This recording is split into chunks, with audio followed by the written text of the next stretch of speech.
Guys good afternoon. कारण आता आहे दुपारचं टायमिंग आणि माझा प्लॅन झाला आहे की डिनरला मी आज बनवणार आहे पुरी भाजी. फक्त पुरी भाजी बनवून चालेल का राईस पण बनवावं लागेल. आता राईस जर बनवायचा आहे तर तो मसाले बनवावा लागेल की त्याचसोबत खायला मला पातळ काहीच नाही बनवायचं. तर तो राईस तसाच खाण्यासाठी मला मसाले भात बनवावा लागेल. परत आता एवढं सगळं करतो तर मग स्वीट पण बनवावं लागेल. म्हणजे एवढ्या साऱ्या गोष्टी बनवायच्या आहेत. 4 गोष्टी: पुरी भाजी, राईस आणि गोड खीर वगैरे असं काही स्वीट. चला लागूया कामाला. आता जाते मी पटकन. आधी घेऊन येते बटाटे आणि त्यानंतर मग आपण सुरुवात करू आपल्या कामाला. आज मी बनवणार आहे तर खूप साऱ्या गोष्टी, पण जी रेसिपी शेअर करणार आहे ती पुरी भाजीच्या फक्त भाजीची. कारण मी बनवणार आहे खूप गोष्टी आणि प्रत्येक ब्लॉगमध्ये मी सगळ्या रेसिपी दाखवणं पॉसिबल नाही होते. कारण की प्रत्येकाला वेळ द्यावा लागतो, तेवढं करावं लागतं. मग कसं होतं ना, प्रत्येक ब्लॉगमध्ये जर मी 3-3, 4-4 रेसिपी जर दाखवायला लागले तर ते थोडंसं हेक्टिक होऊन जातं करायला पण, शूट करायला पण. त्यामुळे मी दरवेळेस एक रेसिपी दाखवत जाईन. हां, मी सगळ्या रेसिपी दाखवेन जर तुम्ही मला सांगितलं ना, तर मी सगळ्या रेसिपी दाखवेन. फायनली जे काही मी बनवले त्या दिवशीचं, तर त्या दिवशी जे जे काही बनलं असेल ते पण दाखवेन. पण आज एक रेसिपी दाखवते, ती आहे पुरी भाजीची भाजी. तर आता सध्या मी दूध गरम करून घेतलंय. इकडं बटाटे उकडत घातलेत. इकडं लसूण सोलून झालेलं आहे. ठीक आहे. तर आता ना अद्रक लसूणची पेस्ट बनवून घेतलीये. लसूण सोलून झालाय, अद्रकच टाकते म्हणा. थोडीशी साल काढून घेतली ना अद्रकची, मग ते थोडं आणि टेस्ट लागतं. फक्त मोठी मोठी साल काढून घ्यायची, जास्त काय असं काढावं नाही लागत म्हणा, थोडी काढून. तर ही अद्रक लसूणची पेस्ट मी दोन्हीकडे यूज करेन, राईसला पण आणि भाजीला. तर मोठं त्याचं वरचं साल काढून आल्याचं मी याच्यात टाकून घेते आणि हे मस्त वाटून घेते. तर आता बनवायला घेतली मी. पहिल्यांदा मस्त कढईत टाकते तेल. आता अशा भाज्यांना तुम्हाला पण माहित आहे तेल थोडं जास्त लागतं, त्यामुळे मी तेल थोडं जास्त टाकलं. त्याच्यानंतर मी थोडंसं टाकते जिरे. थोडे जिरे असे चटचटू दे. जिरे मस्त चटचटले की मग मी टाकेन ताजा कढीपत्ता.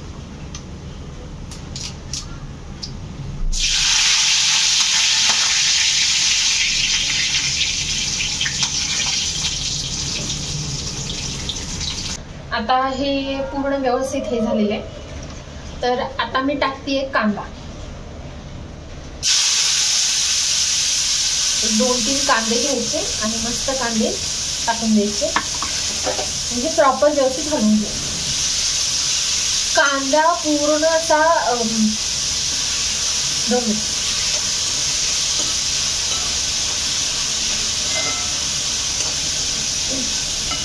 कांदा पूर्ण ब्राऊन झाला पाहिजे. कांदा जो आहे पूर्ण ब्राऊन होईपर्यंत ह्याला व्यवस्थित असं भाजायचं तेलामध्ये. का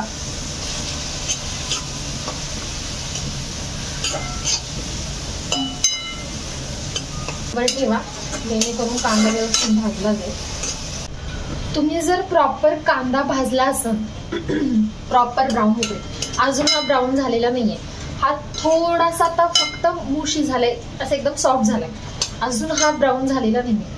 तर कांदा ज्या वेळेला व्यवस्थित भाजला जातो ना, त्यावेळी तो खूप कमी होतो. भाजून तो कमी होतो. मोठ्या गॅसवर भाजला तर तो करपेल. जर बारीक मध्यम गॅसवर जर तुम्ही व्यवस्थित त्याला स्टर करत जर भाजला तर तो एकदम छान असा ब्राउनिश होईल आणि तो फ्लेवर सोडेल. हे 2 फरक आहे. अजून याला वेळ लागेल पण आपल्याला काही काम आहे, मस्त ब्लॉग बनवायचा, मस्त पोस्ट करायचं, हेच आपलं काम आहे, बरोबर. आणि तुमचं काय काम आहे, ब्लॉग बघायचे, लाईक करायचं, सबस्क्राईब करायचं, शेअर करायचं आणि कमेंट पण करायची. ओके.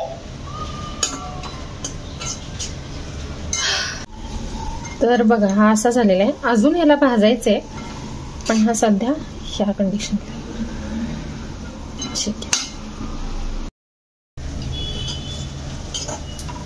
कांदा ब्राऊन करताना अशा पद्धतीनं ब्राऊन करायचा की तो थोडा सुद्धा खाली चिकटला नाही पाहिजे. असं साधी जरी आपली हे काय म्हणतात चमचा फिरवला ना त्यातून, तर ती व्यवस्थित अशी आलं पाहिजे, व्यवस्थित असा तो आला पाहिजे चमचा. खाली अजिबात थोडा सुद्धा चिकटला नाही पाहिजे कांदा. बघा दिसते का तुम्हाला, थोडा पण नाही चिकटले तो. खरं व्यवस्थित असा ब्राऊन होत आला. आणि एक 5 मिनिट फक्त आपण ह्याला व्यवस्थित थोडंसं फ्राय होऊ देऊ. मग आपण अद्रक लसूणची पेस्ट घालून ह्याच्यामध्ये व्यवस्थित ते त्याचा कच्चा असा जो वास येतो ना तो घालू पर्यंत त्याला परत 1-2 मिनिट द्यायला लागते. ठीक आहे.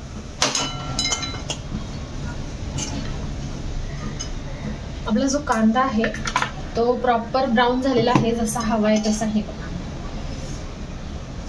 दिसते का,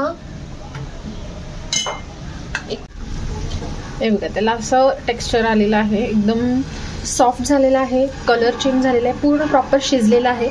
तर आता नेक्स्ट स्टेप काय करायची, कदाचित मी विसरून गेले व्हिडिओ ऑन करायचा आणि मी याच्यामध्ये ना आलं लसूणची पेस्ट टाकली. फक्त आलं लसूण पेस्ट 1 ते 1.5 स्पून जो असतो ना आपला छोटा तो. आणि हे आता मला परत 1 ते 2 मिनिट व्यवस्थित हलवून घ्यायचंय, जेणेकरून त्याचा जो कच्चा वास आहे आलं लसणाचा तो निघून जाईल आणि तो स्वतःच जे काही टेस्ट आहे भाजीला लागणारी तो ती टेस्ट सोडल, ना की कच्चा वास. 1-2 मिनिट त्याला गरम होते. बघा प्रॉपर भाजी एकदा बनली, तसं पुरी भाजी प्रॉपर बनते म्हणा, असं काही एवढं हार्ड नाही आहे त्याच्यात. पण ती बनवण्याची जी पद्धत आहे ना ती जर व्यवस्थित फॉलो केली तर ती एवढी टेस्टी लागते, तुम्ही आयुष्यात पुरी भाजीची टेस्ट नाही विसरणार. असं प्रत्येक गोष्टीत एक टिप आहे.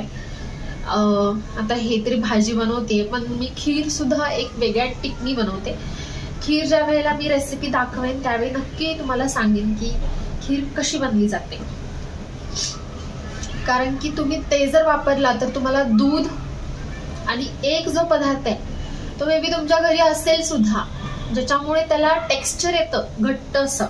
तुम्हाला कुठलंही मिल्कमेड वापरायचं नाहीये, तुम्हाला कुठलंही मिल्क पावडर वापरायची नाही, कुठलंही तुम्हाला त्याच्यामध्ये असं काही जे महागड्या गोष्टी आहेत ते वापरायचं नाही. 10 रुपयाची गोष्ट आहे, त्या 10 रुपये मधलं सुद्धा म्हणजे खूपच कमी 1% तुम्हाला 1% म्हणजे ठीक आहे 10% तुम्हाला त्यातलं एक गोष्ट वापरायची. 10 रुपये 5 रुपये सुद्धा मिळतं.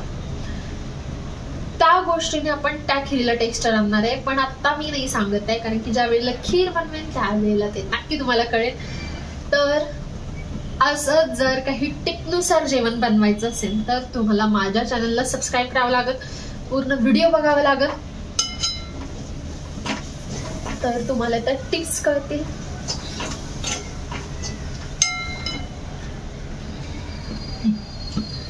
तर बघा आलं लसणाचा जो कच्चासा वास येतो तो निघून गेलाय आणि आलं लसूण पूर्ण व्यवस्थित कांद्यात मिक्स झालेला आहे. तर आता या स्टेपला काय करायचं, मी टमाटर जो आहे 2 टमॅटो इथे हे मीडियम साईजचे, ते 2 टमॅटो मी हे करून घेतले होते, चॉप करून घेतले होते बारीक. आता मी ह्याच्यामध्ये टाकते.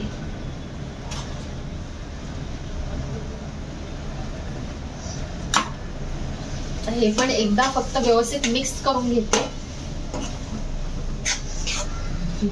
ओके, मिक्स करून झालेले आहेत. तर आता सध्या ह्याच्यामध्ये जातील सगळे खडे मसाले. बघा पहिल्यांदा तरी जाईल हळद पावडर,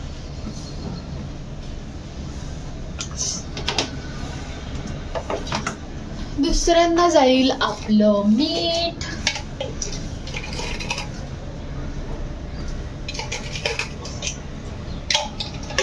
त्यानंतर जाईल साठवणीचा मसाला. आता महाराष्ट्रीयन जर असाल तर तुमच्याकडे ऑब्व्हियसली महाराष्ट्रीयन लोकांकडे साठवणीचा मसाला असतो. हा ते राज्य वाईज जिल्हा वाईज बदलत जातं, पद्धत वेगवेगळी. जसे की सोलापूरमध्ये काळा मसाला भेटतो आणि लाल पण असतो. कोल्हापूरमध्ये फक्त लाल असतो, ज्याच्यामध्ये सगळे खडे मसाले टाकले जातात. नाही म्हटलं तर 13-14 मसाले जे आहेत ते ड्राय रोस्ट करून, आणि मिरची 2 टाईपची, बेडगी आणि आपली कुठली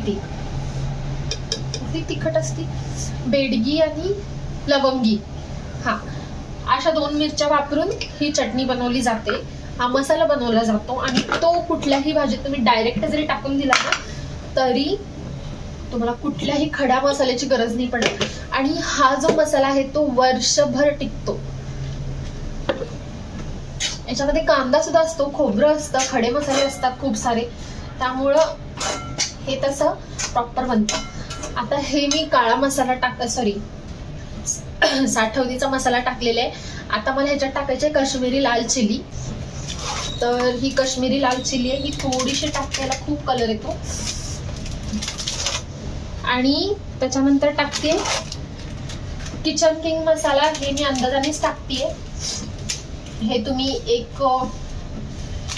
एक चमचा टाकू शकता, 1 टेबलस्पून. आणि हे मी व्यवस्थित जरा हलवून घेते.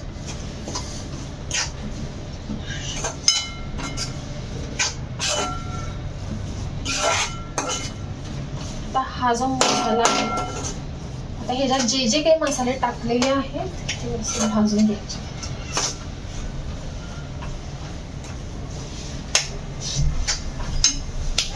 कुठलंही जेवण असू दे, काहीही बनवत असाल तुम्ही, भाजी, भात, आमटी,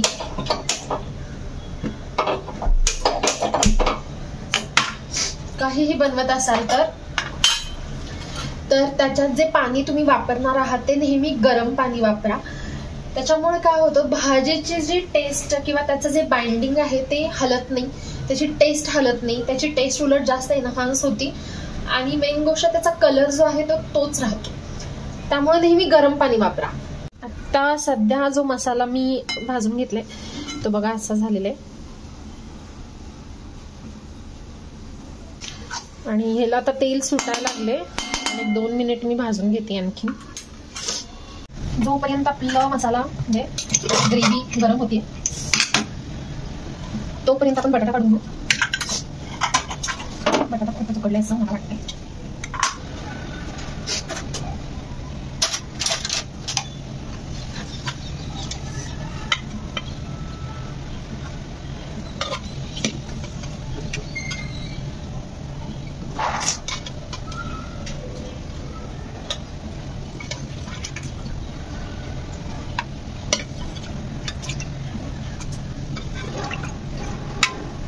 बटाटा थोडा जास्त उकडला पण ठीक आहे, भाजी टेस्टी होती.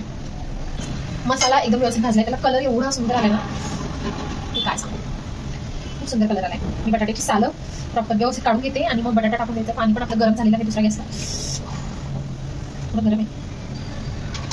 ठीक आहे, बटाटा नेहमी उकडत असा ना तर त्याला आधी अर्धा करायचा आणि मग उकडायचा, पटकन उकडतो.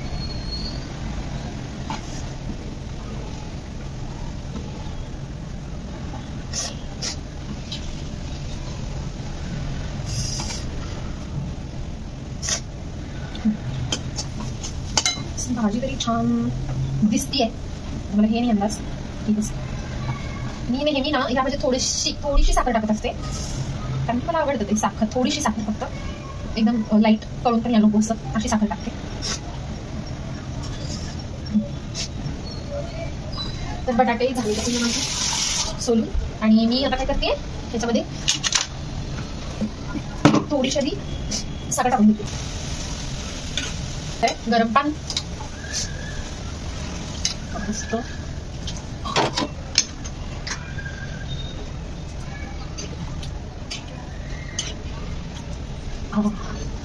आता ही आणखी घट्ट होईल म्हणा, शिजून आपल्याला थोडा वेळ उकळून द्यायची, 2 उकळी काढायची. मी मीठ चेक करते, काहीच नाही लागत मला मीठ टाकावं लागत. चालूच आहे, मीठ संपलेलं आहे त्यामुळं मी आधी पॅकेट मधलं आणि मीठ आत्ता टाकलं नाही, तुम्ही समजा नंतर टेस्ट केलं आणि टाकलं तर काय होतं ना, जे बटाटे आहेत त्याला जे मीठ लागणार आहे बघा, म्हणजे आता ही भाजी शिजतीये कारण त्याचा जो रस आहे, त्याचे जे पाणी आहे हे पाणी त्या बटाट्याच्या आतमध्ये जाते. आता हे पाणी जर पानचट असेल, मीठ नसेल, तर बटाट्याला पण तशी टेस्ट येते. त्यामुळं मीठ जे आहे ते व्यवस्थित चेक करून टाकायचे. मीठ टाकलेले मी एकदा व्यवस्थित हलवून घेते.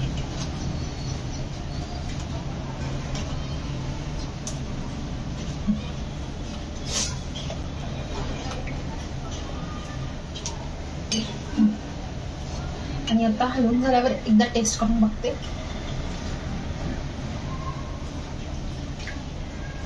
ओके, ज्या वेळेला प्रॉपर भाजी शिजेल आणखीन जास्त टेस्ट लागते. मी प्रत्येक जे काही माझे असे पॅकेट्स राहतात त्याला मी रबर बँड लावून ठेवत असते.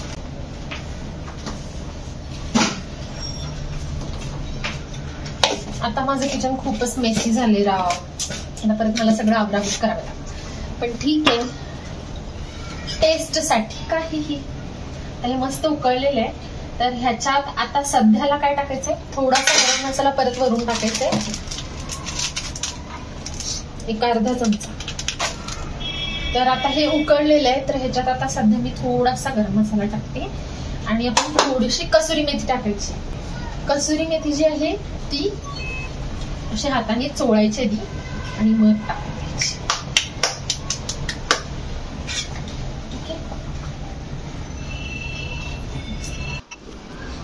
आणि पूर्ण ताट रेडी झालेलं आहे. पुरी, भाजी, राईस आणि खीर, सगळ्या गोष्टी एवढ्या प्रॉपर झाल्या होत्या ना, खूपच टेस्टी झाल्या होत्या. तर यापैकी आणखीन कोणती रेसिपी बघायला आवडेल का, तर ते नक्की कमेंटमध्ये सांगा. Thank you so much for